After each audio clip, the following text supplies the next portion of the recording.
Hello बच्चों, let's read this question. This question says that in the question two statements are given as statement 1 and statement 2. तो basically इस question में हमें दो statements given है, statement 1 and statement 2.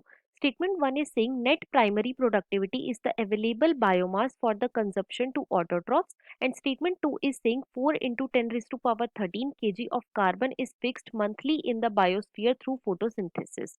अब अगर इस क्वेश्चन के मैं की कॉन्सेप्ट की बात करूं तो इस क्वेश्चन का जो की कॉन्सेप्ट है वो है बच्चों ecosystem. Let me write it over here, it is इको सिस्टम। अब सबसे पहले तो देखो इकोसिस्टम क्या होता है। तो जो इकोसिस्टम है ये बच्चों एक फंक्शनल इंटरैक्शन है। ये क्या है? ये एक फंक्शनल इंटरैक्शन है। और ये इंटरैक्शन किस किस चीज के बीच में होता है? तो ये इंटरैक्शन होता है बच्चों mainly between biotic and abiotic component. So ecosystem is the functional interaction between biotic and abiotic component, right? अब सबसे पहले हम बात करेंगे अबाउट एनपीपी। एनपीपी की क्या फुल फॉर्म होती है? एनपीपी की फुल फॉर्म होती है बच्चों नेट प्राइमरी प्रोडक्टिविटी, और इसका जो फॉर्मूला होता है वो होता है बच्चों जीपीपी माइनस आर, जहां पे जीपीपी जो है वो रिप्रेजेंट करता है ग्रॉस प्राइमरी प्रोडक्टिविटी और आर जो है ये बच्चों रिप्रेजेंट करता है रेस्पिरेशन को। अब देखो जो नेट प्राइमरी प्रोडक्टिविटी होती है बच्चों ये एक अवेलेबल बायोमास होता है for the consumption of heterotrophs. और हेटेरोट्रॉफ्स में क्या क्या आ सकते हैं? तो हेटेरोट्रॉफ्स में आते हैं बच्चों आपके हर्बीवोर्स और डीकम्पोजर्स।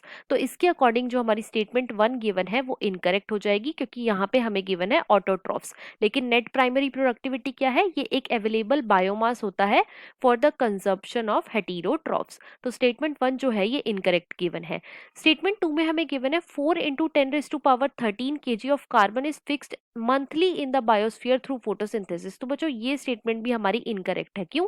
क्योंकि फोटोसिंथेसिस के थ्रू जो कार्बन फिक्स होती है बच्चों बायोस्फीयर में वो होती तो 4 इंटू 10 रेज टू की पावर 13 kg है। लेकिन ये कैसी होती है? ये होती है बच्चों एनुअली, मतलब कि एक साल में। लेकिन क्वेश्चन में हमें क्या गिवन है? क्वेश्चन में हमें मंथली गिवन है, तो इसके अकॉर्डिंग ये स्टेटमेंट भी हमारी इनकरेक्ट हो जाती है। तो यहाँ पे गिवन क्वेश्चन में हमें दोनों ही स्टेटमेंट जो है वो इनकरेक्ट है।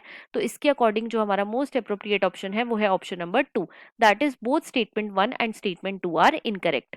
So the final answer of this question is option number 2. I hope you understood it well. Best of luck.